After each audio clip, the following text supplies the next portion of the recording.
میں ہوں آپ کا دوست محمد علی خضر، اور آج کی اس ویڈیو میں ہم بات کریں گے جنات کا لڑکے لڑکیوں پر عاشق ہونا، اس کے اسباب کیا ہیں، اور جب یہ عاشق ہو جاتے ہیں تو متاثرہ شخص کے جسم میں کیا تبدیلیاں نظر آتی ہیں، اور ان کا روحانی علاج کیا ہے۔ جنات کی اقسام میں سے ایک قسم جس کو عاشق جن کہا جاتا ہے، یہ جنات جادو سے بھی مسلط ہوتے ہیں یا خود بخود بھی مسلط ہو جاتے ہیں۔ اس میں 90% شکار خواتین ہوتی ہیں۔ اس کی وجہ نماز کی پابندی نہ کرنا، بے پردگی گانے سننا، دعاؤں کا اہتمام نہ کرنا، زیادہ دیر برہنہ حالت میں رہنا، چھت پر زیادہ دیر بال کھلے چھوڑ کے بیٹھے رہنا، ان سب طریقوں سے یہ عاشق جن خود بخود مسلط ہو جاتے ہیں۔ اس کے بعد جادو سے بھی یہ مسلط کیے جاتے ہیں، تو اس کا مقصد شادی میں رکاوٹ ڈالنا ہوتا ہے۔ اور جن لڑکیوں پہ یہ جن عاشق ہو جاتے ہیں تو ان میں کیا تبدیلیاں نظر آنے لگتی ہیں۔ کنواری لڑکیوں کے رشتے نہیں ہوتے، رشتہ آتا نہیں، اگر آ جاتے ہیں تو جواب نہیں ملتا۔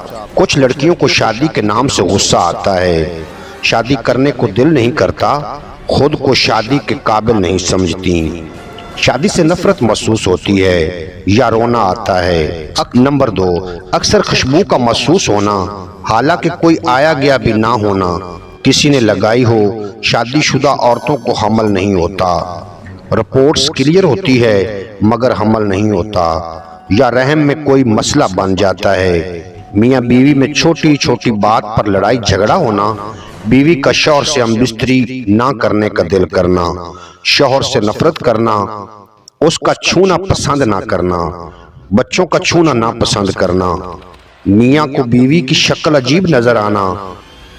نمبر 3، خواب میں اکثر بلیاں نظر آنا یا اپنی شادی ہوتے دیکھنا، اکثر یا خود کو پریگنٹ دیکھنا، ڈیلیوری ہوتے دیکھنا، یا کسی بچے کو فیڈ کرواتے دیکھنا۔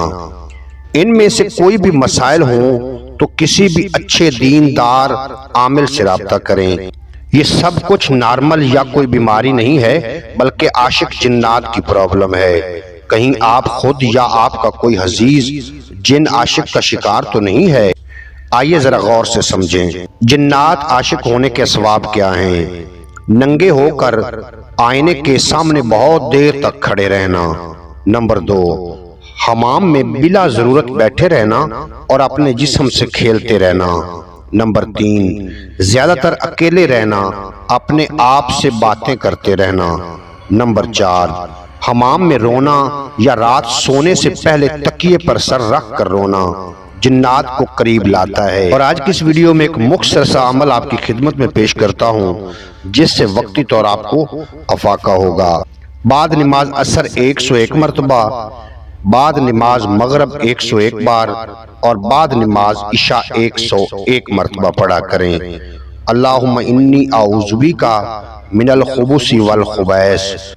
جی ہاں، اس دعا کو عادت بنا لیجئے، تکلیف کتنی ہی کیوں نہ بڑھ چکی ہو، ورد چھوڑنا نہیں ہے۔ اگر آپ ہمت سے کام لیں گے تو انشاءاللہ تعالی چند ہی دنوں میں اس کی ہوا نکل جائے گی، اور امید ہے کہ وہ چھوڑ جائے گا۔ امید ہے آج کی یہ مختصر ویڈیو آپ کو پسند آئے گی۔ اگر ویڈیو پسند آئی ہو تو چینل کو سبسکرائب فرما کے بیل نوٹیفیکیشن کو پریس کرنا، تاکہ مستقبل میں اپلوڈ ہونے والی تمام ویڈیو بر وقت آپ تک پہنچتی رہیں۔